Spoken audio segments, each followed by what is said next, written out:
Baby food ப்ராடக்ட்ஸ்க்கு நிறைய doctors rating கொடுத்துருக்குறாங்க. அதில் சக்கரவள்ளி கிழங்குக்கு 10/10 ரேட்டிங் கொடுத்துருக்குறாங்க.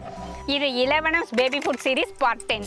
மார்க்கெட்டில் சக்கரவள்ளி கிழங்கு ரொம்ப ஈஸியாக கிடைக்குதுங்க. அதை சமைக்கிறதும் ரொம்ப ஈஸி தாங்க.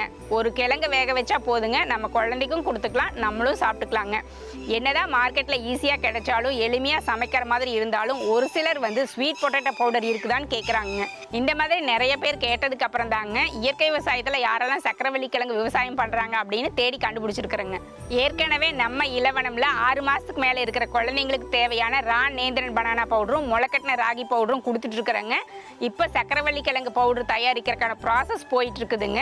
கூடிய சீக்கிரம் நம்ம இலவனம்ல இந்த சக்கரவள்ளி கிழங்கு பவுடரும் வரப்போகுதுங்க. இன்ஸ்டாகிராமில் இந்த வீடியோ கீழே ஸ்வீட்னு கமெண்ட் பண்ணுற எல்லாருக்குமே ப்ராடக்ட் லான்ச் பண்ணுற அன்னைக்கு ஒரு ஸ்பெஷல் கூப்பன் கோடு அனுப்பி வைக்கிறேங்க. கமெண்ட் பண்ணி சப்போர்ட் பண்ணுங்கள்.